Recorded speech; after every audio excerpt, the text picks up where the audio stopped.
Hey fellow woodcutters, Topsaw here. This channel is all things wood, from tree work to woodwork.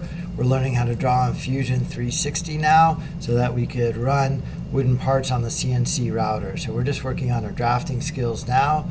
This is part number 6. It's this wooden gear right here. Here's a paper drawing. You pause the video and copy those dimensions out of it, and then we're going to go over how to draw this in Fusion 360. Alright, here's the wooden part we're going to draw. We're going to draw it on paper first. It's going to look like this. A couple new features in Fusion 360, and then we're going to take it to a working drawing like this at the end. So to get started, double check that I'm in inches, and I'm going to go create a sketch, and I'm going to start in the XY plane. So as I look here, I want to draw vertically in Y, horizontally in X, and then Z comes out towards me. I'm going to start by creating a circle, snapping at the origin. That inside circle has a diameter of 1.5. I'm going to create another circle, and the outside circle has a diameter of 6. Then I'm going to cut out right here.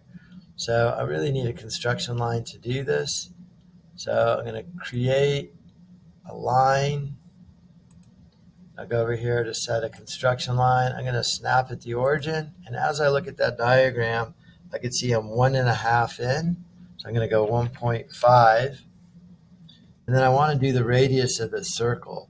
So I'm going to take the circle's diameter is going to be 3/4, so I'm going to add 1/2 of 3/4 or 3/8 to it.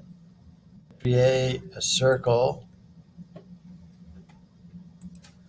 I'm going to snap at that end point there.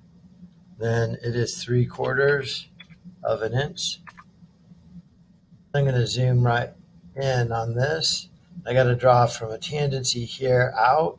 So just to do that a little more carefully, I'm going to create a line from the center of the circle going up 90 degrees to my 3/8 and down here as well, making sure.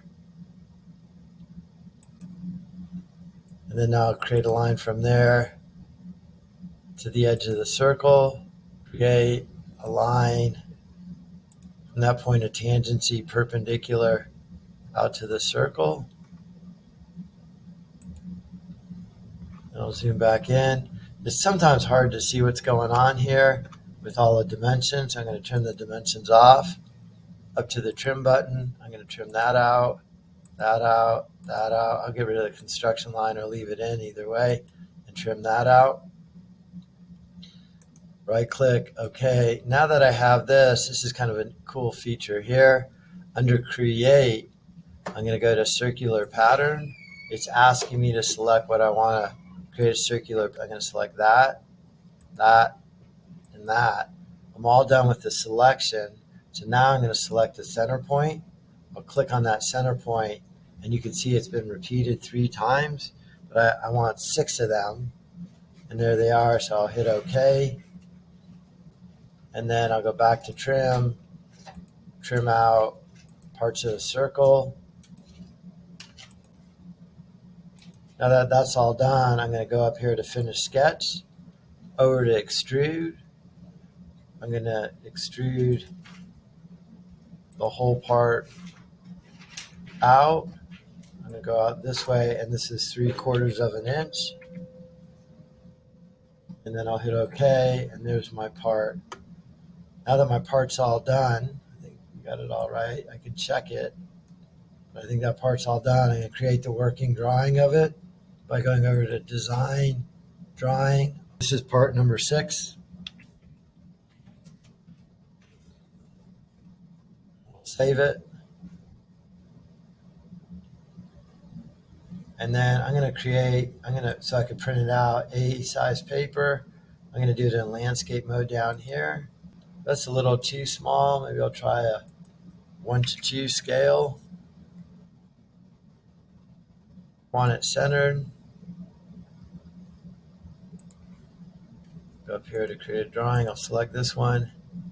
I don't really need 3 views here. I really only need 2 to show the thickness. So that's okay. And I'll do that one more time. I'm going to grab this to put a isometric up here. And then I could click on this isometric and then right click on it and hit edit view. And I could shade it in. I want to put dimensions in it, move it around a little bit.